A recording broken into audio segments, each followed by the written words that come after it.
Okay. Welcome everybody to Veterans for Gun Sense 2020, hosted by the Everytown Veteran Advisory Council. I am your moderator, Chris Marvin. I'm the principal of Marvin Strategies, and I serve as the Veteran Engagement Lead for Everytown for Gun Safety and Moms Demand Action. Today's meeting is entitled, Why 22 Push-Ups Don't Help, the Role of Guns in Veteran Suicide. So obviously we'll be talking about veteran suicide by gun at some length. We're also honored to be joined later in this conversation by Representative Chrissy Houlhan, an Air Force veteran and Congresswoman from Pennsylvania. Following an interview with the Congresswoman, we'll be hosting a panel with 3 experts on and survivors of veteran suicide by gun. They are either one or the other or both. A quick rundown of our house rules. Veterans for Gun Sense 2020. This is a virtual forum of military veterans to discuss and take action on gun violence prevention priorities in the 2020 election cycle. We aim to provide veterans with knowledge, connections, and a platform to help elect a gun sense majority this year. We're also having really great conversations with some smart people about interesting gun violence prevention issues along the way. And specific to this conversation, veteran suicide, that is why we opened this one up to a lot more people than the typical forum, and actually non-veterans are welcome to join this. And so we have kind of all comers here, and glad to have all of you. So if you haven't joined us here before, welcome. This forum is hosted by the Everytown Veteran Advisory Council. That's a group of 30 veterans who advise Everytown and Moms Demand Action on all veteran-related strategy. The council is organized around 3 pillars of military gun culture. I say this every time, but it bears repeating. Those pillars are training, safety, and accountability. And what we do is work to incorporate more training, safety, and accountability into our nation's gun culture, into our nation's gun laws as well, to make it basically look more like the military gun culture, which seems to be more functional. So this session is being recorded, just so everybody knows, fair warning is being recorded, and will be available later this week. The forum is meant to be conversational, so please feel free to participate at the points where we enter into Q&A. Otherwise, please remain on mute if you're not speaking. And when possible, keep your video on. We like that. It makes it feel more like an intimate setting. If you can't and you're holding a baby or something or feeding dinner to kids, we get it. So don't worry about that. My co-host this evening is Mara Lamendola. She's Everytown's Deputy Director for Special Projects and Partnerships. If you have a logistical question, you can chat those directly to Mara in a private chat, and she'll try to help you out. Finally, when we get to the Q&A portion, if you have a question for our guests, use the hand raise icon, which you can find by clicking on participants, and then you'll see it at the bottom. And we'll call on you in order. We'll ask you to come off mute and ask your question aloud. That makes it more conversational. So hopefully that works out this time. All right, for those of you who have joined us for previous sessions, you'll note that this format is going to be a little bit different. We will proceed immediately into a short briefing right now that I'm going to deliver, and there will most likely not be a Q&A unless we have a little extra time. I don't think we're going to have time for Q&A there. That will then be followed by the conversation with the Congresswoman, and then a panel after that. Our 3 distinguished panelists are already on the call here. Each of those conversations, the interview with the Congresswoman and the panel, will have Q&A time afterwards. So that's where we get to kind of turn it into a group conversation. And then we'll wrap up at about 7:15 Eastern time. So about an hour and 10 minutes from now. We're going a little bit longer than an hour. Hope that works for everybody. We needed the extra time to discuss this really important topic. So with that, give me one moment. I'm going to share my screen with you so I can get going on this presentation. Okay. Can everybody see my screen? And can you not see my notes? If you can see my notes, let me know. But if you just see the screen, we're good. Good? All right. So we're going to briefly do a review of some statistics on gun suicide and veteran suicide. All this data is presented, all data presented in this presentation is sourced from the fact sheet that Everytown put out from Everytown Research last October. Mara is actually going to be able to share a link to that report in the chat while I present, so all of you can access it on your own time if you want. Before we get started, I want to say that we understand that suicide can be a very sensitive topic for many people. The following presentation doesn't necessarily contain graphic images or descriptions. However, the content presented here and throughout this evening's discussion may have the ability to bother some people. So if you find yourself uncomfortable with any part of this evening's proceedings, we ask that you please do whatever is necessary to take care of yourself in any way you see fit. Next slide here. So we're going to begin talking about firearm suicide. It's one of the most significant public health crises that our country faces right now. Over 23,000 people die each year by gun suicide in the US, and that rate has increased 19% over the past decade. Put that in perspective really quickly, we talked a lot about gun violence. 2 out of 3 gun deaths in America are suicides, gun suicides, right? So only 1 in 3 is all the other stuff. A full 2/3 are gun suicides. Also, guns are by far and away the most lethal means of suicide. 95% of suicide attempts by gun end up in death, compared to less than 5% from all other means combined. And finally, 1 in 5 of those gun suicides in the US involve a veteran. And that says something about veterans, because we actually are about 1 in 13 adult Americans statistically, so we're way overrepresented in gun suicides. For those of you who are graphically inclined, here's a quick illustration. As I mentioned, 2/3 of all gun deaths are suicides. See that in the first bar graph there. And in addition, 1/2 of all suicides are by gun, right? So all the other means make up 1/2, 50% fully of all suicides are guns. And just to add a little color to that, about 3% of suicide attempts are by gun, and that turns into about half of the suicide deaths by gun. So that just shows you how much of a difference the choice to use a gun as the lethal means for suicide can change the outcome of a suicide attempt.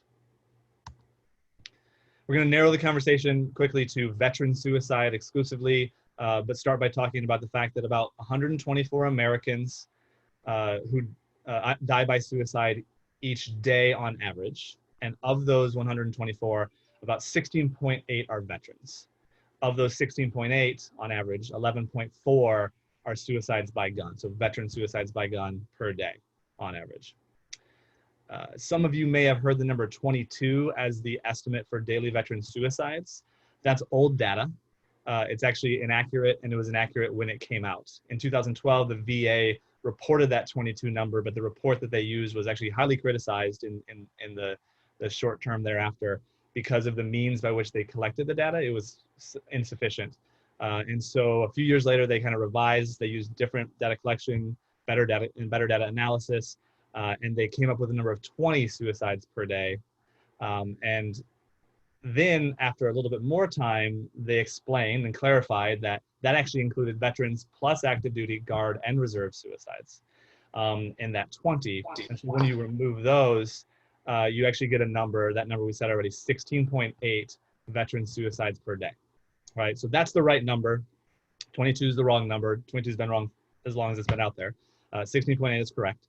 But to be very clear, the number didn't decrease from 22 to 16.8 because anyone was solving the problem, right? It was just better data. It's still the same suicide problem. It's not getting any better, and it still exists more or less to the same degree that it always has. So we're going to work on getting that 16.8 number down.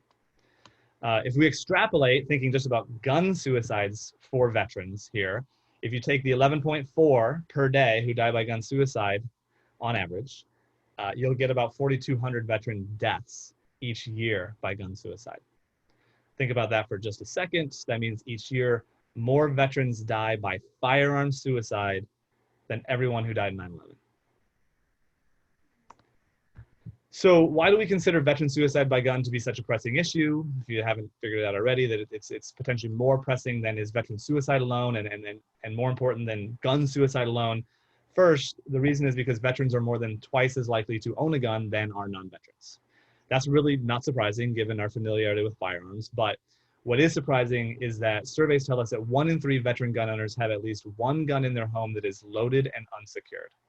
So for all of us who have served, we know that that completely flies in the face of everything we were taught in the military with regard to training, safety, and accountability for our weapons. It's also a major factor in veteran suicide because an unsecured loaded gun can turn into the lethal means for a suicide with no more action required than the pull of a trigger. It turns an impetuous thought into a terminal outcome in an instant.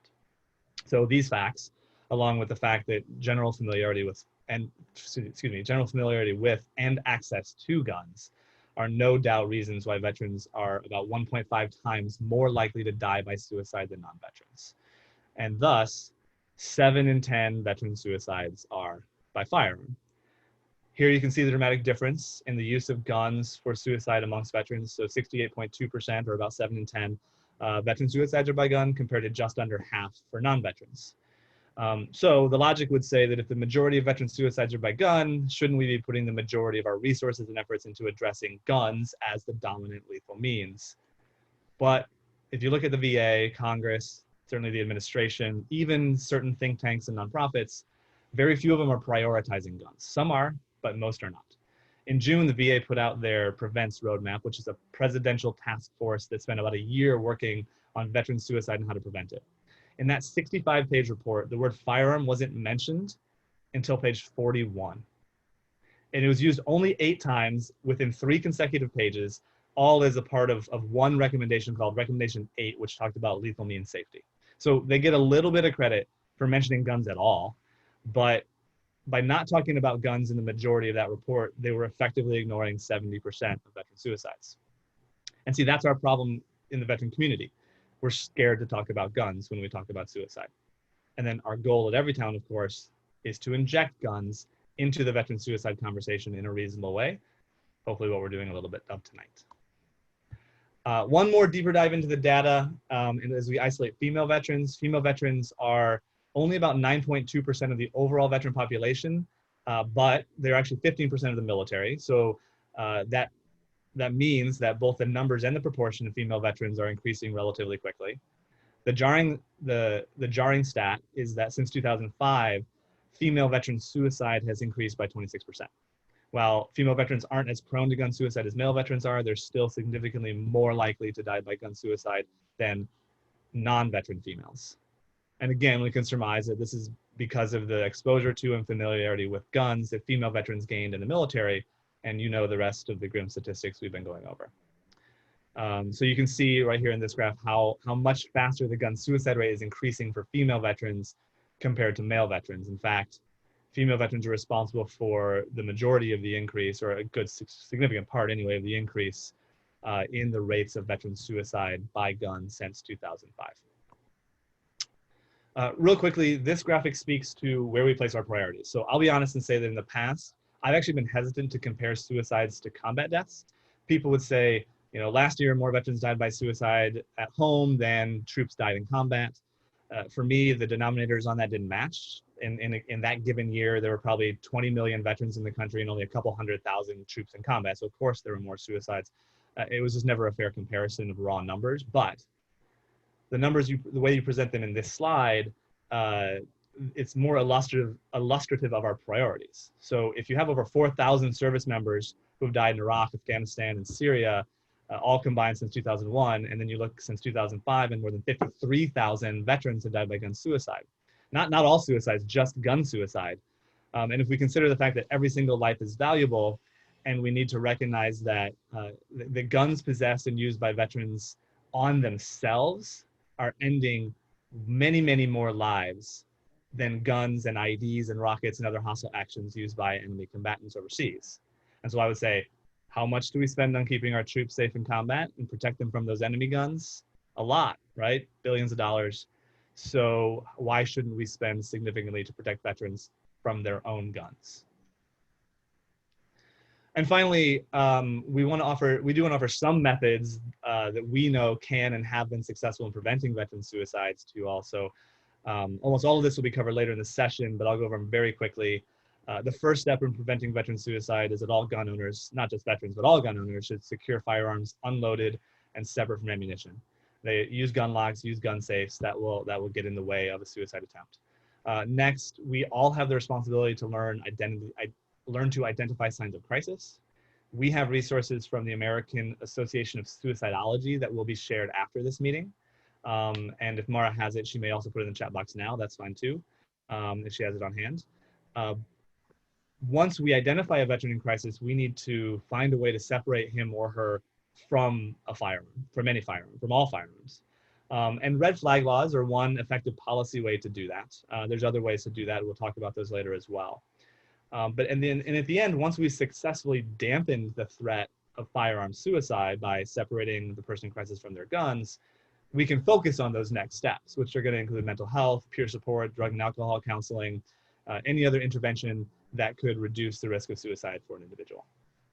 All right, so that's the bottom line on veteran suicide, and specifically veteran suicide by gun, of course.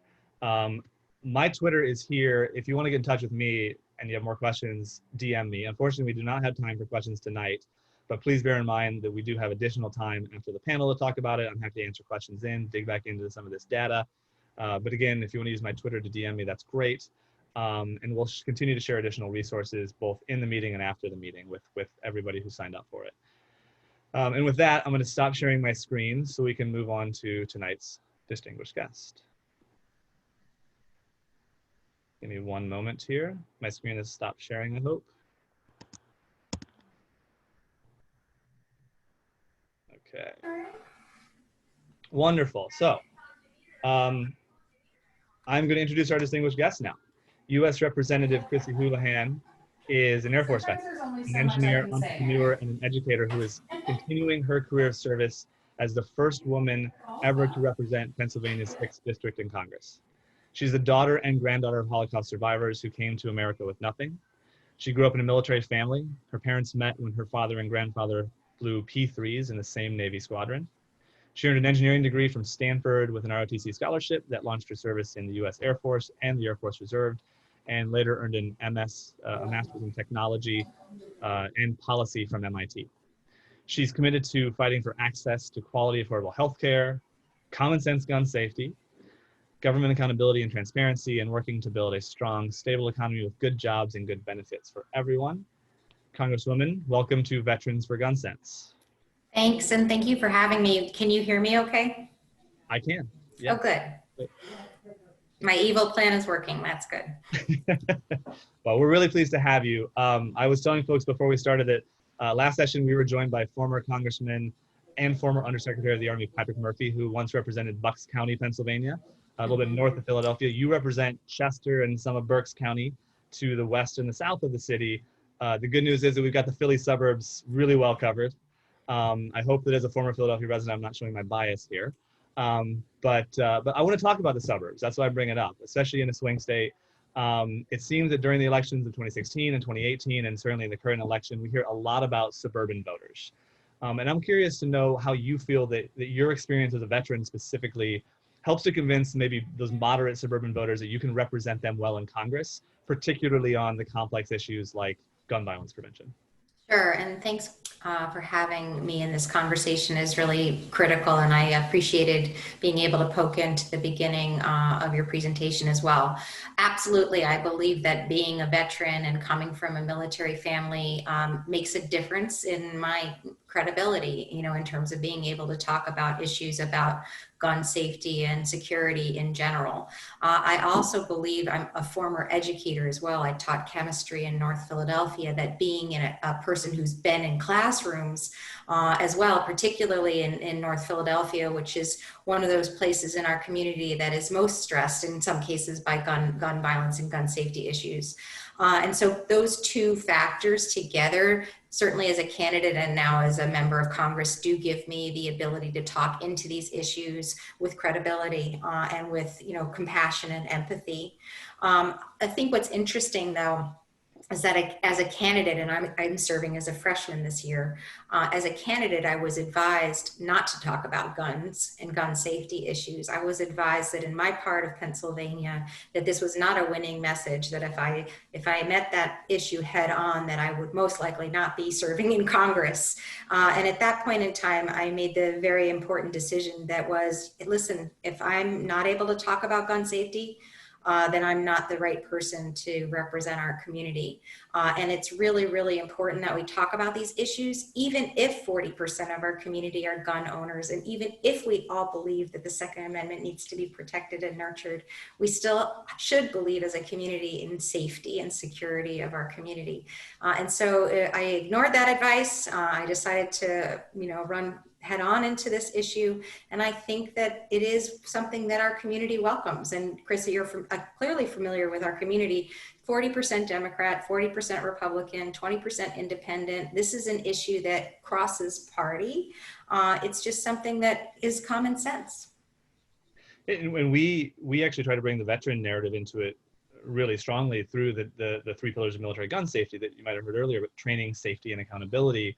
And that covers a lot of issues that we've had sessions previously where we talked about background checks and ghost guns and all kinds of other issues. But today, of course, we're talking about veteran suicide, which we hope would actually bring veterans together even more, right? Nobody is for veteran suicide. Everyone's against veteran suicide. And but it's and something that gets a lot of attention. What we find is that almost all the attention is about mental health. Meanwhile, we know that 70% of veteran suicides are by gun. So I'd love to hear you talk to us about lethal means, specifically guns, and what opportunities there are as a veteran community. What are we missing when we ignore guns within the conversation about veteran suicide?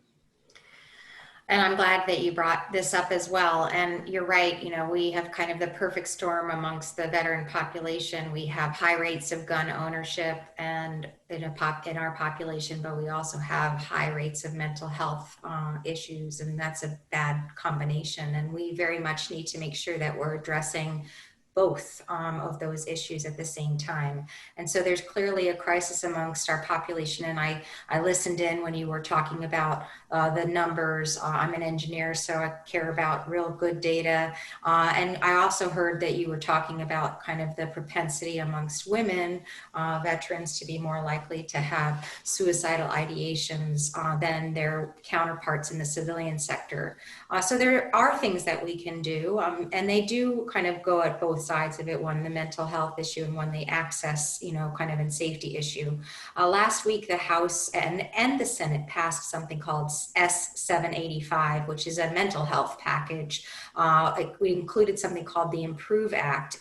And this particular part aims at kind of the help for veterans aspect of things, which is in many communities, veterans, VAs are not necessarily available. For many veterans, access to the VA is not their first choice, particularly when they're confronting issues of mental health. And so this piece of legislation, I believe, will be on the president's desk for signature, if not today, then in subsequent days, which works collaboratively with our communities to make sure that we're finding veterans where they are when they're having issues.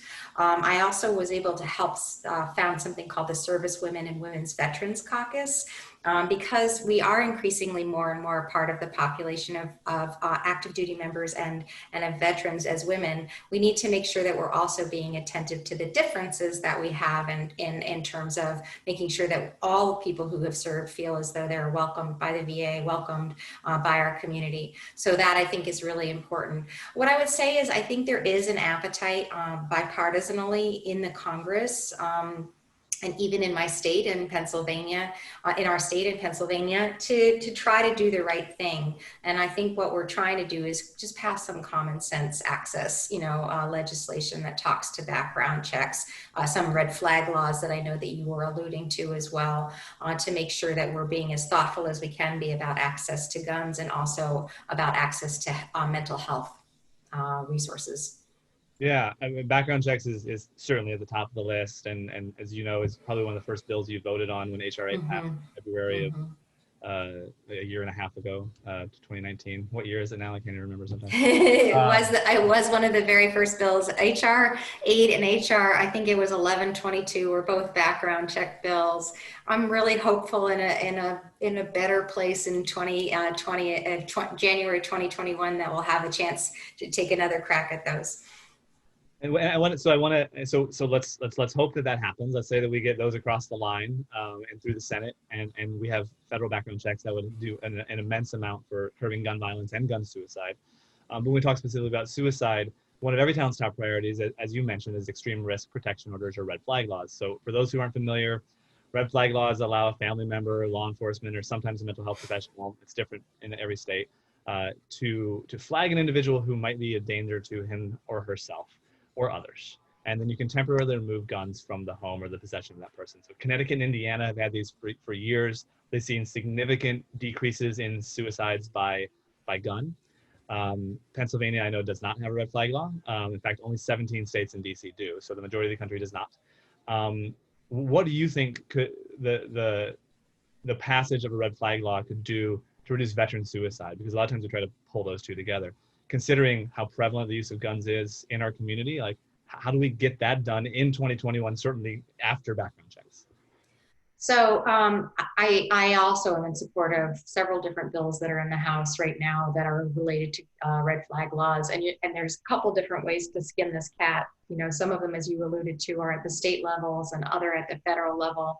Some of the legislation that's at the federal level is bipartisan and basically talks to the fact that, as you mentioned, there are 17, I believe, states that have already existing red flag laws, and for any other ones, including Pennsylvania, that is considering them, who end up moving forward on those, then there would be federal support, meaning dollars, that would be backing those moves, which I think is a good incentive for states to effectively do the right thing and to protect our communities and our veterans and their loved ones as well. There is also, of course, federal legislation that would be for all states as well. And one of the things I've tried to do in my freshman year here in Congress is to try to associate myself with things that can happen in a divided Congress. And in being pragmatic and a solutions-oriented person is to try to find the things that have in this Congress, which still has several months to go, a path forward. And then in subsequent Congresses, if there's opportunities to do more on that, to work on a federal level with that, then we would be able to do that as well. But clearly we've seen that red flag laws make a difference and that we should be thinking about them at the state level and at the federal level as well to be safer. Yeah. I have one more question for you, and then I'm going to ask the group to participate in a Q&A and get their questions ready for you, so folks start thinking of those. I do just want to caution everybody with questions that votes are going to be called in a few minutes. And so I just want to make sure if for some reason I get the hook that's where I'm going to place a couple of votes for the evening. That's very important work, and we absolutely understand that. So, you know what, I tell you what, in the spirit of that, I will hold my question. And if there aren't questions from the audience, I can go ahead and ask that or ask that later. But if anybody has a question right now, use that hand. Okay, so Scott Cooper put his hand up. Scott, go ahead and come off mute and ask a question for the Congresswoman. Thanks. Hello, Congresswoman. It's good to see you. I just got a quick question. You know, I think a lot of people have thought that veterans may well be the key to finding common ground again. Have you found that in talking about this issue of gun safety, of suicide, or the like, have you been able to find veterans on the Republican side of the aisle that you can find are receptive and perhaps an opportunity to cooperate? Yes, and in fact, the piece of legislation that I just mentioned, the passage of the bill that just happened this last week, Senate Bill 785, on the House side, I worked with a newly elected representative, a freshman as well, Jack Bergman. And Jack Bergman is a retired general. And he happens to be a freshman. Yeah, freshman in Congress. And so he and I worked together on this legislation with, as you mentioned, kind of the idea of common ground. In addition to being a veteran, and my dad and my grandfather, my brother, my cousins, I'm acutely aware of this issue of mental health and our veteran population. And obviously General Bergman is as well. So I would give you that hope that he and I did work together on this particular package on the House side. I would also give you hope that as another piece of work that I've done in the freshman experience is I've organized and helped to create something called For Country. And For Country is 10 Democrats and 10 Republicans. I've all served in the military before. We're not all freshmen. We are of all different kinds of service in terms of the House. And what's interesting about our group is that most caucuses, most clubs, so to speak, in Congress caucus over one issue. For instance, gun safety. That's a caucus. But For Country actually was created on the premise that we really need to find a way to find common ground, that we need to be able to work together, even though ideologically we have very little in common. In the case of many of the members of For Country, we have in common that we're mission oriented and that we're country over party, and that we should be able to sit down with one another and find things we can work on together. And so one of the things that we were able to push forward successfully is parental leave per 2.1 million federal employees now have 12 weeks of parental leave as a result of pushing forward legislation together on behalf of the American people. And that would not have happened had there not been the push from the Four Country Caucus. We are also working on national service legislation as well, because I believe, to your point, that we are better humans when we work together, and that service comes in a lot of forms. I also did Teach for America as an example. And so I want to make sure that people have the ability to serve, because I think it makes them better, and I think it makes the nation better. So I give you hope that there's certainly a lot of good media out there about how broken we are, and we are, but there's not a whole lot of coverage happening in the places where we are trying to get along. I love the dual alumni status, being a veteran and a National Service alum. I'm an AmeriCorps alum as well as being an Army veteran, so I'm with you there, Congresswoman. Yeah. We have a question from Representative Rose Krantz from Oklahoma. Go ahead, sir. Yes, Congresswoman, thank you so much for being here and speaking so openly about this. I'm in Oklahoma, so it's like kind of hush hush. it's a different world out here. But my question is, first of all, this is an issue close to my heart, veteran suicide. I'm actually running a bill this year, and I ran last year too. It died because of COVID. It was just an awareness bill in honor of a constituent's son who did suicide. He died by suicide with a firearm, and been working with her on this bill. It was to designate the second week of October as Veteran Suicide Awareness Week. That's just a small piece, but I'm looking for the rest of the pieces, and so this is an ongoing thing. So my question to you is, what are the top 3 talking points I can talk to my voters about? I have a 60% Republican district, and I'm a Democrat. So I've got a challenge up here, but I don't want to ignore the importance of all the stats we saw today and honestly, the honest truth. So what are those 3 talking points I can take down? So I think it kind of goes back to the beginning of the conversation, which is, we might be R's and D's and I's, but fundamentally, and we may be gun owners or not gun owners, but fundamentally, I think we believe in security and safety. And fundamentally, the majority, the super majority, believe that there are some things that we can do that are pretty easy, that are pretty agreeable to make sure that we're safer and that our kids are safer in their classrooms and that we're safer in our community. So I think that would be one thing. I think as the conversation started, I assume, Representative, that you're a veteran as well? No, I'm not a veteran. It's just, I think then working with your veteran community to bring them along in this conversation is helpful, because as we started the conversation, the credibility is really, really pretty remarkable. To be really honest, I'm 53 and I served 30 years ago. And so it is something that still I can carry with me for a long time, that experience, and having been a Navy brat for all, my young years, and having been, the grandchild of a Navy person as well. That brings a lot of conversations that you can have where you have a credibility. So reach out to your veteran population and your veteran community and ask them to join along in the conversation, because veterans have a particularly uniquely credible voice on issues of security and safety. Thank you. Wonderful. Kevin has a question. Kevin, go ahead. Thank you. I think I knew I was going to be troubled by a lot of the statistics I was going to see tonight, but I was really troubled by the increase in female suicides in particular. Is there a known or are there known stressors that have contributed to this rise? And if so, what are some steps we can take to counteract them? Thank you. So I'm not going to pretend to be an expert on that data, other than to say that it's there and it's troubling, and it's heading in the wrong direction. And it may be a case, as Chris mentioned, of having better data, and therefore we have better ability to have a conversation about women veterans. What I can tell you is that women veterans aren't necessarily feeling as welcomed as their male counterparts by the veterans community. And so it's important that while we're transitioning women from their active duty lives into the reserve status and into their veteran status, that we're being cognizant that they need to feel welcomed as well. So that's one of the things that we're trying to do at a federal level, is provide that soft, warm handoff that you hear about in a lot of other kind of issues. And so when I separated from the military, there was no conversation about what was available to me as a veteran.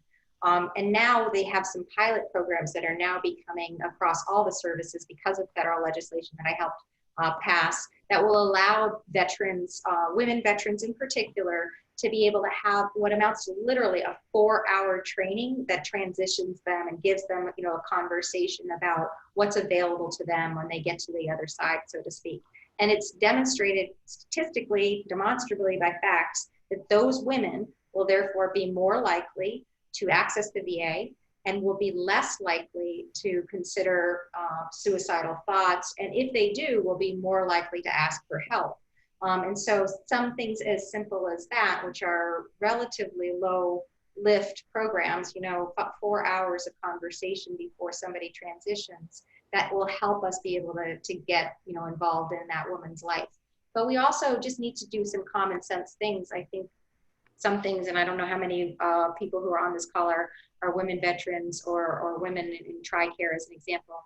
But when you go to the VA, as an example, sometimes there's not even a waiting room, a separate waiting room for people. In many cases, there's, in my community, there's very little. I think once every week somebody comes in who's a gynecologist or a OB, and that's not okay. So we're working on those kinds of things too that make a woman feel welcome in this system that it was largely created for men. I am hopeful that this is something that we can grab our hands around. I'll end by saying, when I was sworn in 2 years ago almost, the number of women veterans in Congress doubled.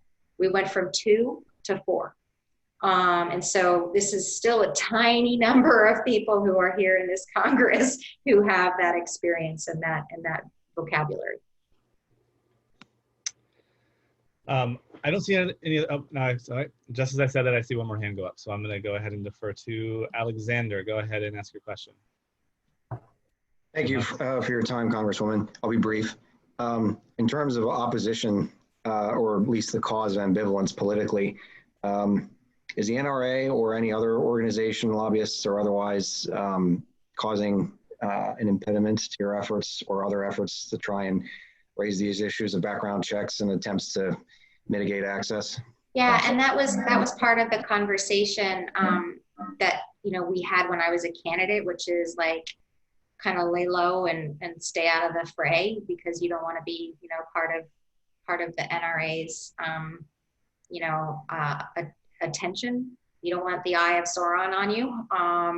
And again, like, bring it, because I think that we need to have these conversations. And if I'm personally a casualty of that, then I think we've advanced the conversation and advanced the cause.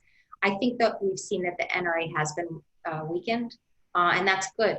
In my community, a place where we're talking about not talking about these things, people talk about these things now. You know, I was able to bring a member of the guns violence, unfortunately, community to the State of the Union with me this year. There were 4 newly elected women in Pennsylvania, and 3 of the 4 of us brought gun safety, you know, related survivors of one form or another to elevate this conversation and make sure that we were collectively talking about it. So yes, I think that I haven't heard the death knell of the NRA, but I think we can't run scared. You know, I think we have to run at it. Okay, I know we're getting short on time. We have a couple questions, and Congressman, let me know if you have. Yeah, I'm sorry. I'm literally running out of daylight. I don't see any more light in here to turn on. Okay. No, you're fine. Okay. You look great. Mike Jason, go ahead. Ask your question. Okay, there's the mute. Ma'am, thanks for joining us. Mike Jason. I'm a retired Army officer, and really, the power that I had as a commander was to remove the weapon from a soldier who had issues, and I know we're trying to kind of replicate a little bit of the authority that we had as commanders in the civilian world with the red flag laws. And I guess, and forgive me if this is too wonky, but what are you seeing? What is the counter argument that we need to defeat? That the wrong person, because it still requires a judge, I think, to look at the evidence and say, okay, this person's a risk to themselves, so we're going to remove the firearms. But what do we need to defeat as a group, as veterans? What's our talking point, or what are you hearing from the Eye of Sauron about this particular issue? Because to me, it's a no-brainer. Yeah, I mean, I think that the largest pushback that I hear about any of this common sense legislation is it's the slippery slope argument. And, it's frustrating because I don't know how to have that conversation when I know in my soul that that's not, what the goal of any of this is. And so I find it frustrating when that's when I'm hit, with every time I have this conversation. So I think every one of these different kinds of common sense pieces of legislation has the tiny little loophole under this situation. It would keep me from hunting, or it would keep me from, giving my son my gun, or, you can fill in the blank for whatever kind of issue it is. But with red flag laws, it feels like, I agree with you, it feels like that we should be able to come to something that demonstrates that this is a useful step and not a slippery slope. So I look to you, what has worked in your conversations to help me have the conversations at this level, because there's also a bit of fear in my colleagues' minds that they can't get behind something that's common sense because they feel like that they'll be attacked, for having begun to go on that slope.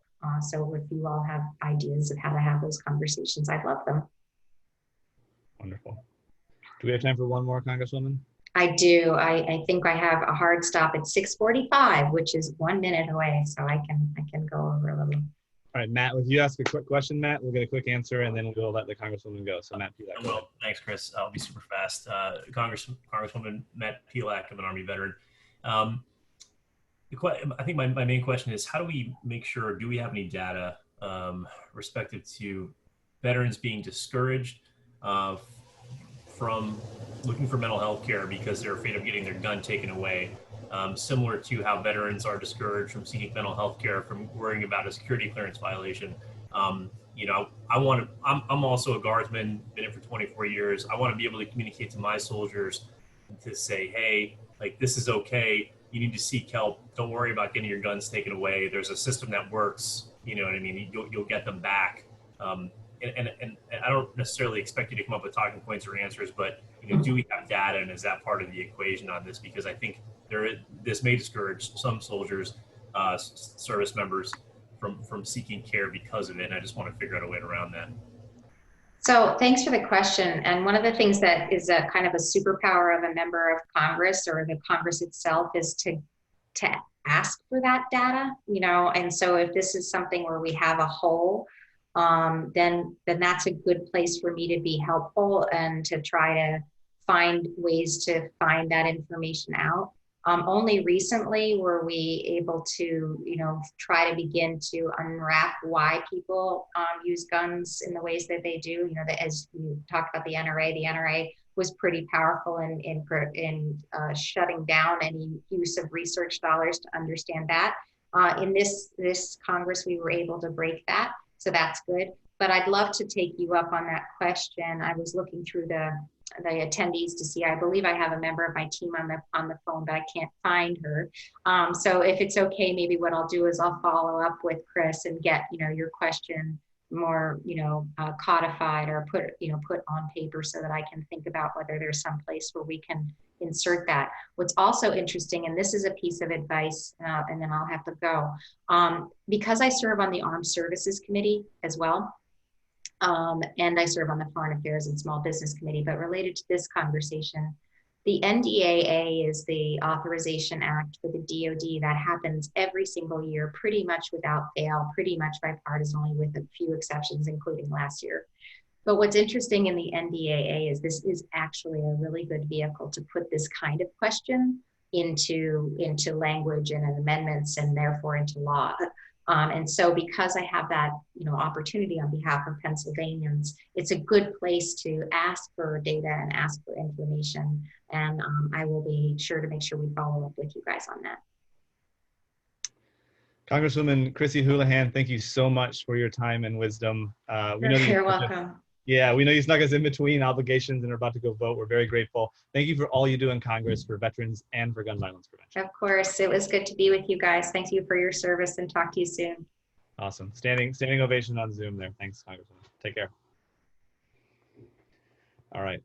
I'd now like to welcome our panel to the forum. These three individuals are subject matter experts on veteran suicide by gun, and two of them identify as survivors of veteran suicide in different ways. I'll allow each of them to share their own stories in a moment. First, I'm going to introduce each one briefly. First, Debbie Weir. Debbie is the Senior Managing Director at Everytown for Gun Safety and Moms Demand Action for Gun Sense in America, where she leads nearly 6 million supporters and thousands of volunteers fighting to prevent gun violence across the country. This includes Moms Demand Action, Students Demand Action, and the Everytown Survivors Network. Before joining Everytown, Debbie served as the CEO of MAD, Mothers Against Drunk Driving. She also serves on the board of directors for Safe Kids Worldwide and the National Advisory Board for the One Love Foundation. Debbie, thanks for joining us. Master Sergeant Mike Washington, United States Marine Corps retired, is better known in our circles as TOP. He's a former infantry platoon sergeant and counterintelligence agent with a combined 23 years of active duty and reserve service, including deployments to Desert Storm, Bosnia, Afghanistan, Iraq, and Africa. He's also been a firefighter for 3 decades, including 25 years in the Seattle Fire Department. He's a co-owner of Red Star Cluster LLC, a speakers bureau that specializes in mental health for veterans and first responders. He holds a master's in strategic intelligence from American Military University and a master's of social work from the University of Southern California. And he is a member of our Everytown Veteran Advisory Council. Top, thanks for being here. Finally, Dr. Caitlin Thompson is the Vice President for Community Partnerships at Cohen Veterans Network, where she is responsible for establishing and maintaining critical national and local collaborations between Cohen Veterans Network and public-private partners. She's a licensed clinical psychologist and most recently served as Executive Director of the VA's Office for Suicide Prevention. Prior to that, she also spent 5 years as the Clinical Care Coordinator for the Veterans Crisis Line. Caitlin has a BA in music from Brown and a master's in education and a PhD in clinical psychology from the University of Virginia. Caitlin, thanks for being here. Awesome. So I want to begin with Top.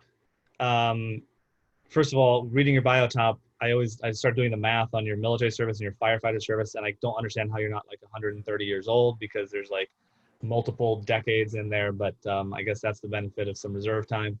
But a little more than a week ago, you published an op-ed in the Washington Post, and many of the folks who are here hopefully had a chance to read it. You talked about your personal story and how it relates to suicide and guns. I wondered if you could share a little bit for the folks who read it, and maybe for the folks who haven't had a chance, to put a little bit more color into it. And then while you're doing that, Mara can go ahead and share that link in the chat so that anybody else can check that out and share that as well. Yeah, absolutely. Well, first of all, thanks for having me, and awesome seeing Matt Pelak in the house, man. That guy, you guys are in the presence of a royalty here. I don't know that I'm an expert. I'm an expert in my particular circumstance. I've been on perhaps 10 or 12 suicide by guns in my career as a firefighter. But more to the point, my situation was, it goes hand in hand with mental health issues and as a first responder and as a veteran. And this all, it all piles up from 0 to 18, before you get on the yellow footprints anywhere, you start taking hits. And for me, it was being molested. It was alcoholism in my house, poverty, you name it. There was these things that occurred. Then I go into the Marine Corps, I go into the fire service, and I get more of these things heaped upon me without any real understanding of what am I supposed to do with this. Well, in the Marine Corps and in the fire department, you drink it, you fight it, you laugh it off, you don't talk about it, and you certainly don't talk about it in terms that make you seem like you cannot handle this or you need some kind of help. That's the last thing you do. For me, the final straw, I suppose, was when my son, Michael, who's let's see, if I point this way, right there, that's my son. He was killed in action in Afghanistan in 2008. And even upon hearing of his death while I was at work, I was concentrating on holding it together and manning up and being that person. And that was the beginning of the slide. And so at some point I find myself just unable to cope. I hit the wall and I just can't do it anymore. Now, fortunately, I've never been a gun guy. I've never owned a firearm in my life. Although I'm thinking about it more after I see these people dress up like militia people invading our state houses with impunity and Confederate flags. That's kind of making me think maybe it's time for me to get a gun, but I haven't yet. Now, I love shooting. I love the therapeutic value of shooting, of the controlled explosion and putting that projectile onto that target that you aimed at and replicating that. The breathing, the sight picture, sight alignment. That is a great exercise. So I don't have anything against guns per se. It's just not my culture, which is good, because had I had a firearm in my darkest moment, there's no doubt that the combination of whiskey, despair, depression, PTSD, and a firearm in my hand would have ended, well, I wouldn't be here.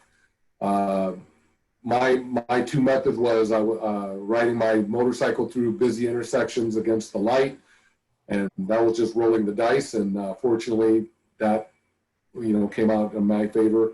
And the other one was going onto a bridge and intending to jump off, and that's when my son, his spirit pulled me back and says, Dad, your story is not done here. There's more work for you to do. His unit, 2nd Battalion, 7th Marines, has suffered over 20 suicides since their 2008 tour. They suffered 20 killed in action and over 125 wounded in their 5-month tour. And over 20, and I want to say we're at 25 now, were died by their own hands here in the United States. One of them was named Clay Hunt, and he was a friend of mine. He was a friend of my son's, and he lends his name to the Mental Health Act that President Obama signed a few years back. So I'm very familiar with these issues. In my social work life that I do, I work with soldiers at Fort Lewis, JBLM, and 4th Battalion, 23rd Infantry recently had a suicide by a gun on the firing range on base, but that's not their only one. They've been stalked by the specter of suicide as well. So as a social worker now and a therapist, I'm working to use my narrative to kind of change the conversation, to have these red flag laws looked at. And one of the questions was,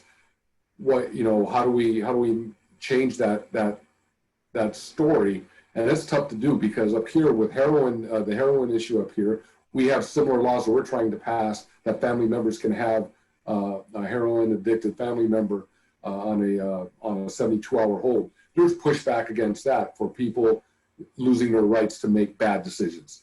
So we have a long fight ahead of us in that. But mental health wise, we're starting to turn that ship around a little bit. So that's my expertise. I know for me, had I had a weapon handy that night, I would have ended my life. There's absolutely no question. It would have been the permanent solution to a temporary problem, and I wouldn't be here with Matt Pilak and Chris and the rest of you. Yeah, well, we're glad you're here. As a veteran, as a first responder, as a social worker, you got a lot of bases covered. But as a survivor, effectively a survivor of veteran or gun suicide, we're glad you share your story with us. Debbie, you're also a survivor of veteran suicide, but in a much different way than Tom. Can you talk to us about your experience and what it means for you to identify as a survivor, and then how that plays into your work today? Thanks so much for having me. And I want to say, Top, thank you for your voice. I'm also a social worker and a licensed grief therapist. And but when you're dealing with it personally, that's very different than helping others. So my dad, Don, ended his life with a gun 11 years ago. And he was a Vietnam War vet. He was in the Air Force. He was a plane mechanic, and he actually worked on the planes that would go into the fields and to pick up people who had been killed and injured and needed to get to the hospital. My dad was a 6th-generation farmer. So if you look at firearm suicides, the highest percentage is by older rural white males, and that definitely was my dad. You know, my dad was quiet, he was thoughtful, he had the most incredible work ethic of anybody I knew, but you know, his attitude was, you do your job, you don't talk about your sorrows, and you just do your work. And when he took his life, none of us realized what pain he was in. So I'm very interested in mental health for those that need it, really destigmatizing. And I'm very grateful to the organization for lifting the voices for suicide survivors. I never thought of myself as a suicide survivor because it wasn't what someone did to my dad. But you know, I like to talk about my dad. I miss him. He loved farming. He loved fishing. This was a picture of him like 2 weeks before he was going to Vietnam for his first tour. He and my mom were married for 50 years, and she's from Germany. She's a native German. They met when he was stationed in Germany, and then my brother and I. And then this is the last picture taken of my dad at their 50th wedding anniversary party. So it's hard. It's hard. 11 years later, there's waves. This month is a particular hard month because it was 11 years ago last week, and it's Suicide Prevention Month. But I want to say within Everytown for Gun Safety and Moms Demand Action, and even students demand action now, just that we're realizing that gun suicide is violent. There's nothing not violent about that. It is violent to the core and leaves a lot of unanswered questions for those. So thank you for all of your work. And I'll say this too about my dad. You know, I was 6 years old when he came home after 2 tours of Vietnam. And later on in life, when I understood Vietnam War and some of the consequences of that, I would ask him questions and he never wanted to talk about it. He was like, I had a job to do and I did my job. And I wish he could have been more open, that he didn't have to take care of everybody else, but there were people willing to take care of him too. So thank you. Thank you, Debbie. Thank you for sharing. It's so powerful. And we appreciate the photos too, Top, you showing us your son's photo, and Debbie, your father. It's really powerful. It brings it home along with the stories. Folks, stay on mute, please. We're getting a little bit of background noise. I'm going to be able to continue on. I'm on a call. Caitlin, you've served as the head of the VA's Office for Suicide Prevention, and you continue to work in the area in your role at Cohen Veterans Network. So you've dedicated much of your life to veteran suicide. In fact, you probably spent as much or more time thinking about it than most people here. You heard all the data that was presented earlier, and you've heard these 2 survivor stories. What's your bottom line on veteran suicide, and how can we begin to address the issue to reduce the number of deaths going forward? Thanks, Chris, and thanks so much for having me. And Debbie and Top, thank you for your amazing stories, and I'm so grateful to hear them. This is such a hard topic, and you know, I actually the reason that I started my career in veteran suicide prevention back in 2005 was because I lost 3 veterans that I was working with at the Denver VA to suicide, and it just rocked my world. It was just like, what is going on here? And so this was back in 2005. We're now 15 years later. And the thing that's so important, and so important with what you're all doing right now, is that we know what some of these answers are. And a huge piece of what the answer to this is figuring out how to secure firearms. And that is like the biggest piece of data, the most important piece of data worldwide that we know, that is by stopping somebody from getting to a very lethal way of dying, whether that's the gas in the stoves in England, which when they changed those around, suicide rates went down. That's, I think somebody wrote a little bit earlier about Israel. They have a very specific way of removing firearms from those who served in the military. Those numbers are down. This is just a very fundamental thing. And I'm a psychologist, so I know mental health works. I'm all over, I'm all about mental health. But thinking about this in terms of gun safety is just essential. And so my work at the VA was started with, we were giving out gun locks. I think they've given out millions of gun locks in like vats in the front of the VA. You could just walk in and grab a gun lock. I was hauled in front of Congress a couple of times because of fear that we were keeping lists of veterans who served in VA who had firearms, and had to explain we don't keep lists. There's just such a fear there. But what you're all doing is you're moving this conversation forward, and you're getting that momentum going that we weren't able to get to as when we did. And the other thing that I just also want to bring up is some of the messaging that we did at VA around guns and suicide. We would always couch it under family safety. We never talked about firearms and suicide. And using those words is so important because that's telling the actual story. So like, I want the messaging to just be much more direct, much more specific. This is certainly about family safety, but knowing the data that we know about veterans and suicide is, and talking about it in that very clear language is so important. Yeah, couldn't agree more. And I want to do a toss-up question here for the panel, and we'll see how this works on Zoom. But whoever answers more quickly, and we can spotlight them. But and if multiple answers is great too. I also want to warn folks listening that this may sound a bit rough, and I want to speak very clearly. We talk about many factors that can lead to a suicide attempt by a veteran. Certainly, the causes are not simple, and they deserve a lot of time and attention.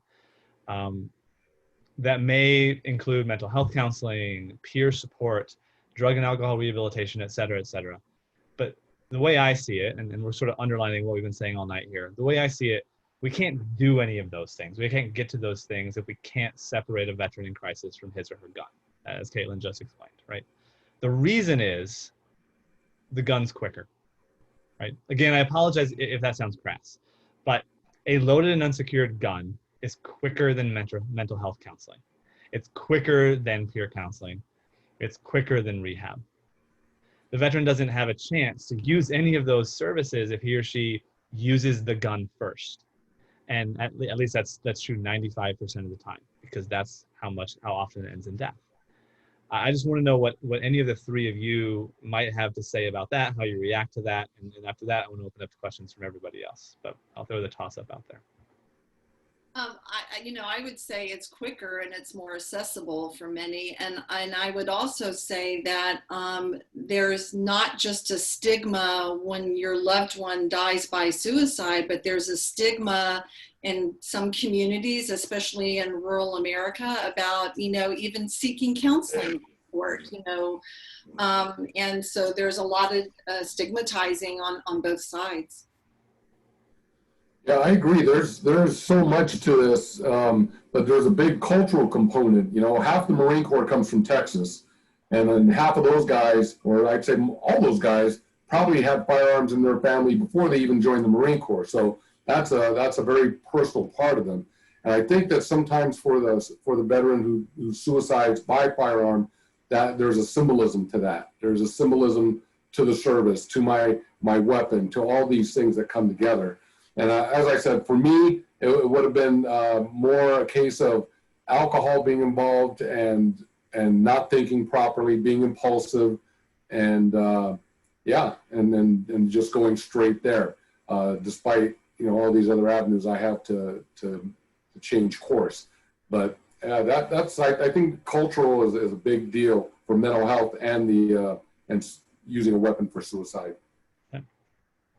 Yeah, I couldn't agree more. And, you know, even how we're talking about, so when we look at the broad spectrum of veterans, Debbie made such an important point and has such a personal story about the highest number of veterans who die by suicide, which are older men who are isolating and thinking about culture. Think about the states where people are mostly dying by suicide. It's in the mountain states, it's in Alaska, it's in places where people tend to go to hide and to isolate and to and they have their guns with them.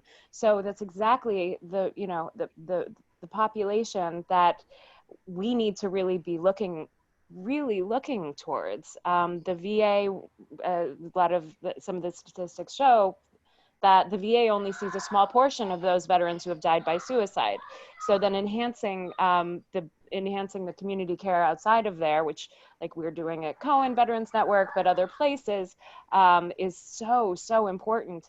But also, like, how are we getting to those men and women who have decided, you know what, I'm out. And do we just go and knock on their doors? Like, we need to be so creative with this. And that's really, really been a struggle.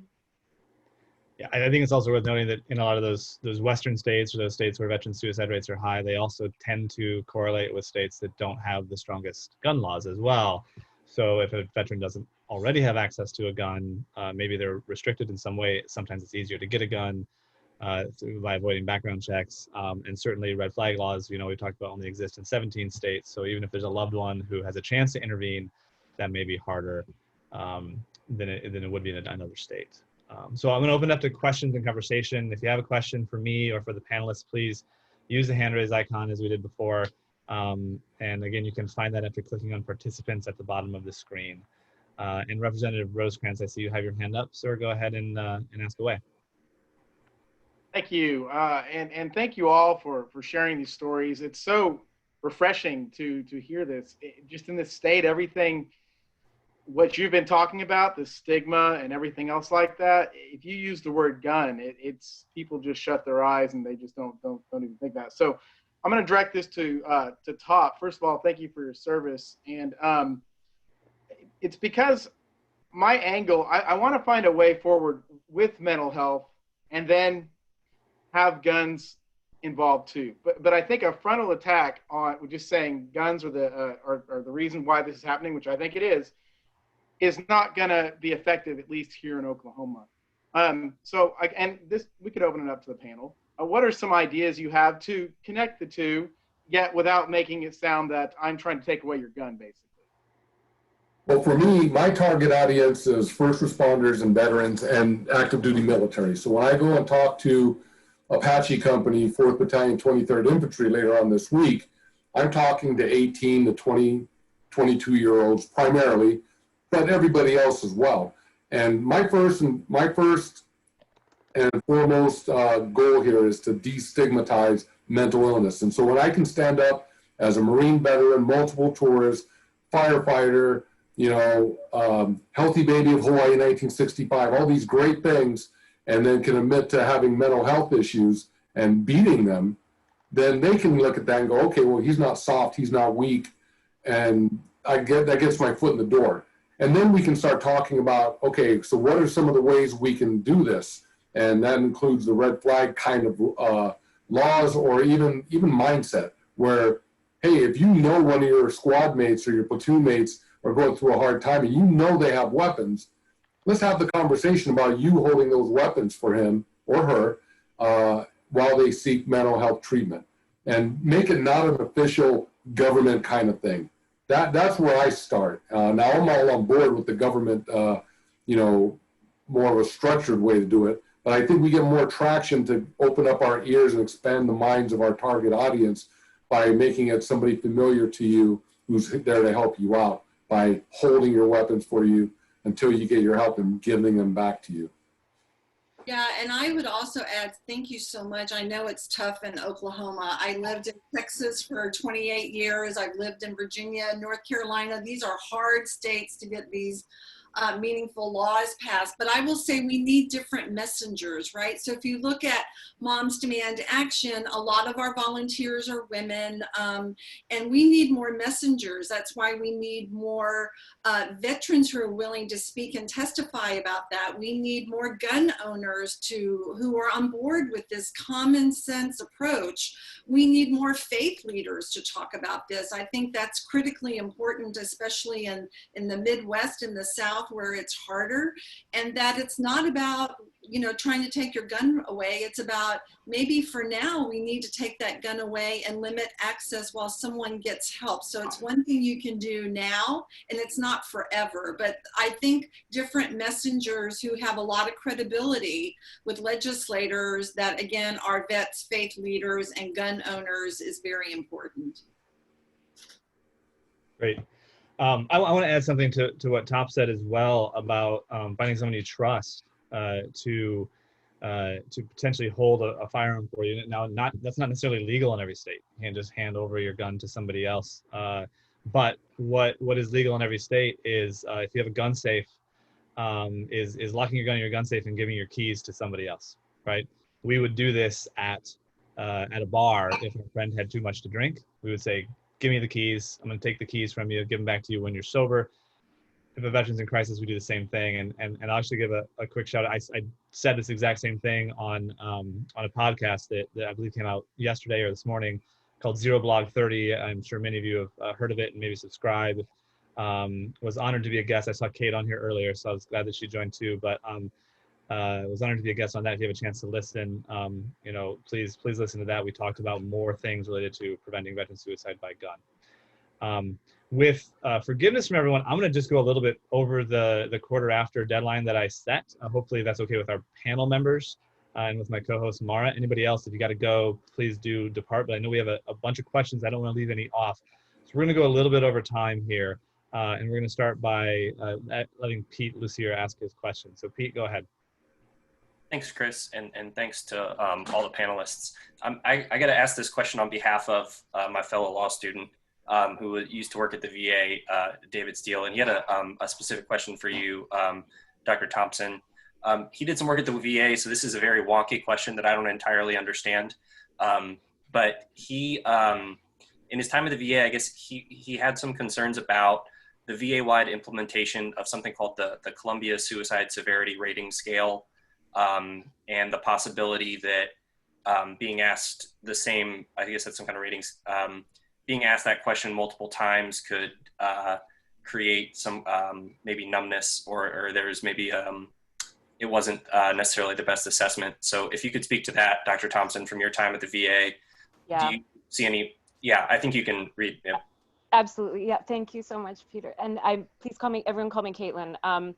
But this is such an important question, my gosh, because I know even I'm not a veteran, and I go to my primary care doctor and they go through the list of questions. And just recently I went and there was a nursing assistant who asked me whether or not I was feeling suicidal with her back toward me, typing away at a computer. And I was, you know, it's just kind of it's not the best. So screening in general is not the greatest. So there's this Columbia scale that is seen as being as being kind of the gold standard in many ways for a screening tool, and it's also kind of what we have now.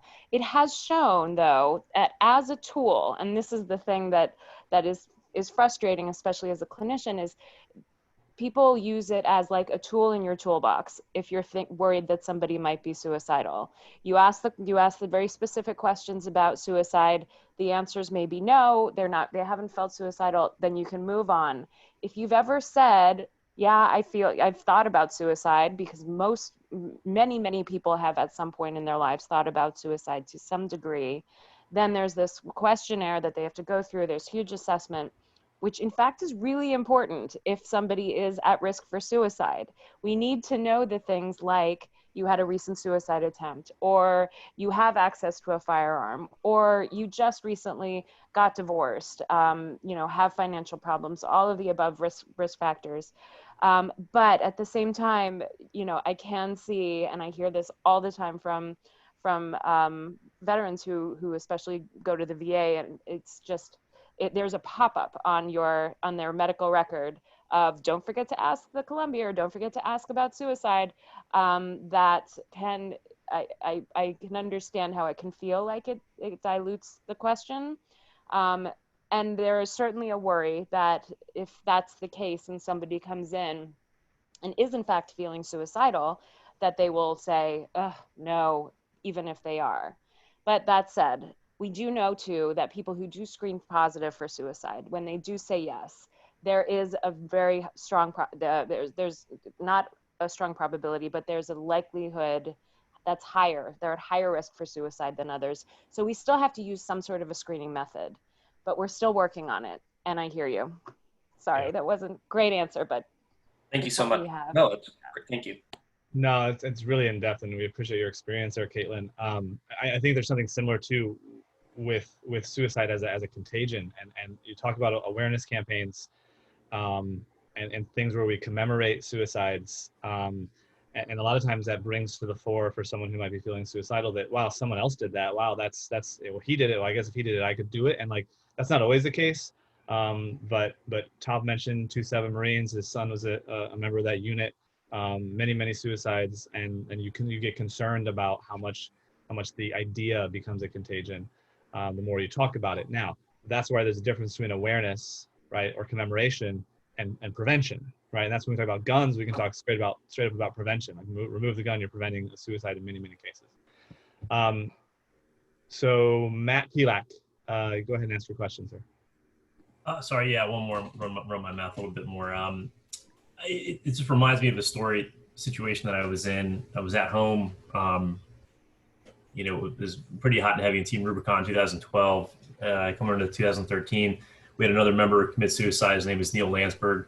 He was a Air Force CCT officer, and I had just started going to therapy and continue to go to therapy. It's been about 7 years now, but it sort of snuck up on me one night. I was going to bed with my girlfriend that I was living with at the time, and the anxiety, it just sort of, I don't know, it got a hold of me in a way that I never felt before. And I felt like I wasn't completely in control of myself. And I remember asking my girlfriend to take my guns and lock them up in her car. And it was, I don't know why I did it. It just seemed like the right thing to do because I felt like I couldn't trust myself, and I didn't want to end up dead like Clay and Neil. And but so the whole reason I bring this story up is because I think there are a lot of angles to this, and I think it really starts at home with having a culture within your community of friends, people you live with, or people you're close to. As a veteran, you know, maybe you feel closer to someone that you know that you can call to come pick up your guns. So before it gets to the point where law enforcement gets involved, you know, it's a multi-tiered approach. You know, there are levels of escalation, just like we have levels of escalation for deadly force. You know, it's just like, hey, call somebody, have them come pick you up. And it's at a place that you know you can get it when you need it. So it feels like something you're more in control of, even though you need to be away from your firearms at that point. I still own guns, but I want to be a responsible gun owner, but I also want to be a responsible owner of the veterans community. And you know, I don't want to lose any more vets to suicide, because we all know there's been way too many.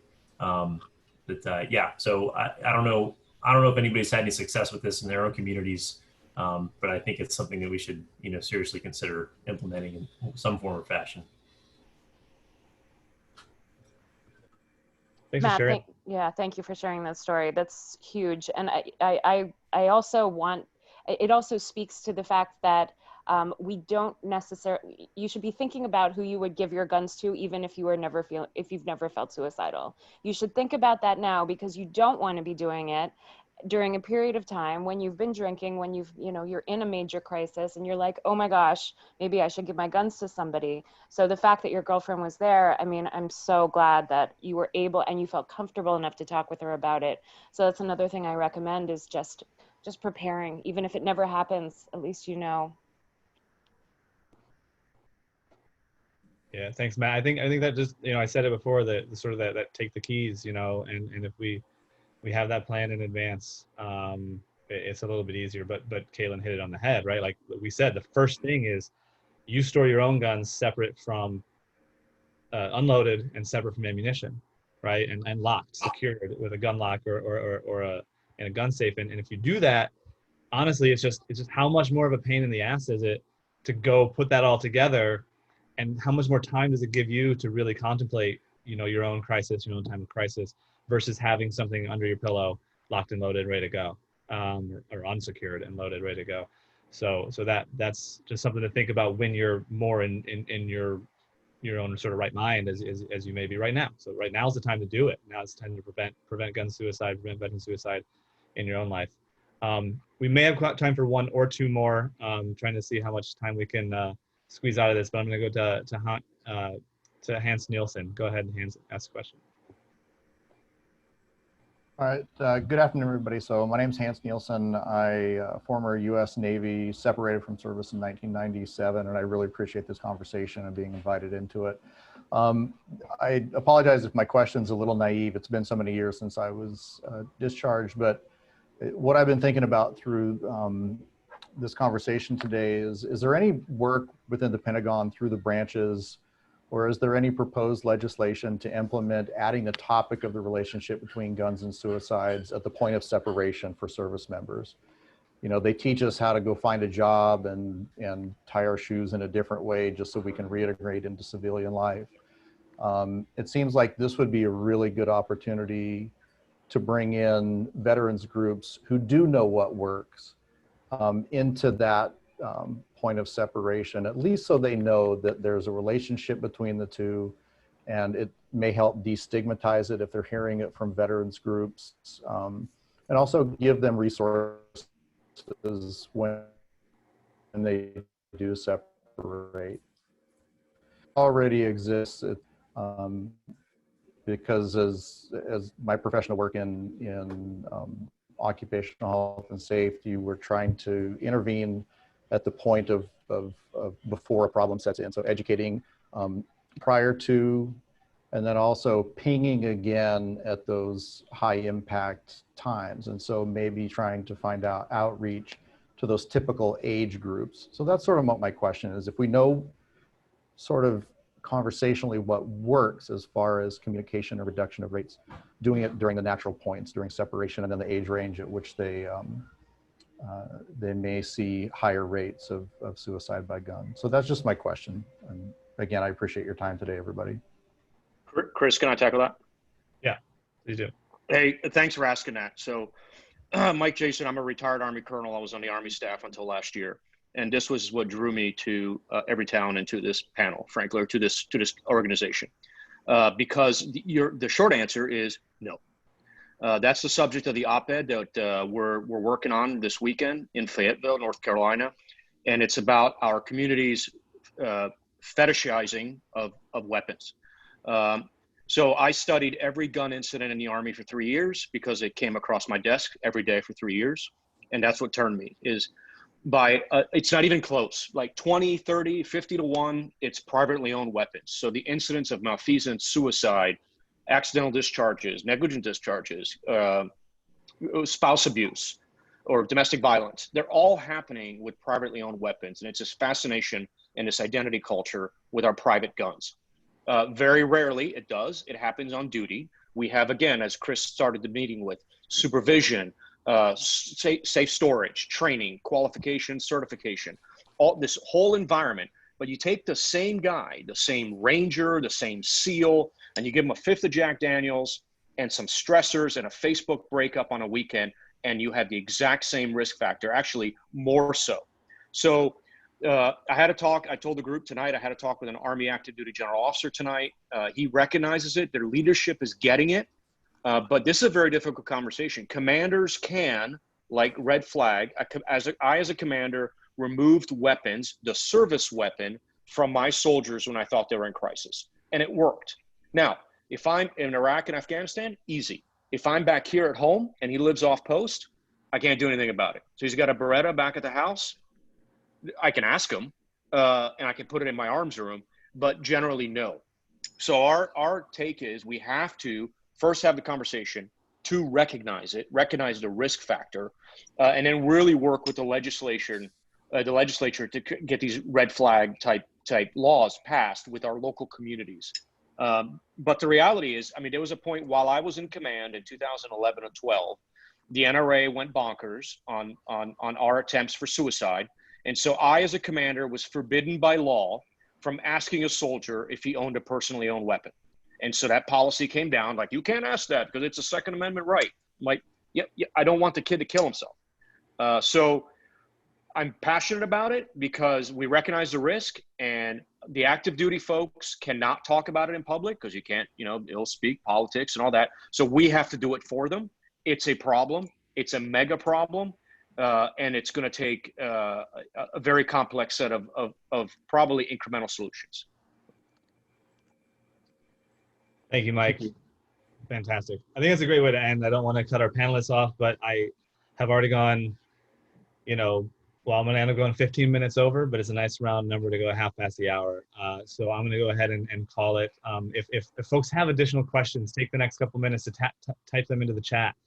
We'll save that chat and we'll try to get the panelists or myself or someone at Everytown or whomever to answer those, and we'll be in contact with you via email after this with both the recording of this session as well as additional questions that we may be able to get answered offline. But otherwise, it's time for us to wrap up this session of Veterans for Gun Sense 2020. I first want to offer my sincere thanks to Representative Chrissy Houlhan for joining us earlier. I'd also like to thank our panel members, Debbie Weir, Top Washington, and Caitlin Thompson for sharing their experiences, personal as they may be, and their expertise with us tonight. As I mentioned, the session was recorded, and we're going to get that posted within the next few days. We'll notify you when that happens and where you can find it. And once we do that, we actually ask that each of you share this session with friends, colleagues, and other parts of your network through social media or other means. And be very clear there. I know that in previous sessions, we've actually asked people not to share the videos. That is different for this one based on who this is available to. Please do share this session's video. When we share that video, we're also going to share additional resources from tonight's session, including tips on how to identify signs of crisis from the American Association of Suicidology. We'll again share Top Washington's op-ed that appeared in the Washington Post week before last. We will share the Veteran Suicide Fact Sheet that Everytown Research put out late last year. And if there's any other resources, we'll share those too. So if you missed anything from the chat box and those links in the chat box, don't worry about it. We got you covered. And that'll give me a day or 2 days to get that to you, but it's forthcoming. Our next and probably final, or well, for the time being, final before the election session of Veterans for Gun Sense 2020 will happen in 2 weeks, 2 weeks from today, Tuesday, October 13th. We don't have the time pinned down precisely yet. It'll be 6, 7, or 8 most likely. I'm thinking it's going to be more like 7 or 8, but we'll let you know. For this event, we are again going to be taking on a relatively controversial or important topic, military fetishism, which you actually heard a couple people mention today. Our session is actually going to be entitled Playing Army, Military Fetishism, White Supremacy, and the Proliferation of Guns. Our distinguished guest for that session will be acclaimed author Phil Cly, who is a Marine Corps veteran. He won the 2014 Book Award for fiction for his book Redeployment, and he is releasing a new novel next week, actually. So we'll talk to him about that, and certainly a lot about military fetishism. We'll also again be joined by a panel of experts to discuss the issue in depth and have this conversation. By virtue of your attendance here, just so you know, by virtue of your attendance, you will be invited back to that session in 2 weeks. So we hope you choose to come again. A final thanks to Mara Lamandola and all the Everytown staff for the behind-the-scenes assistance with the forum. Thanks to the members of the Everytown VAC for supporting this effort. And we will hopefully see you all in 2 weeks. Thank you all and good night.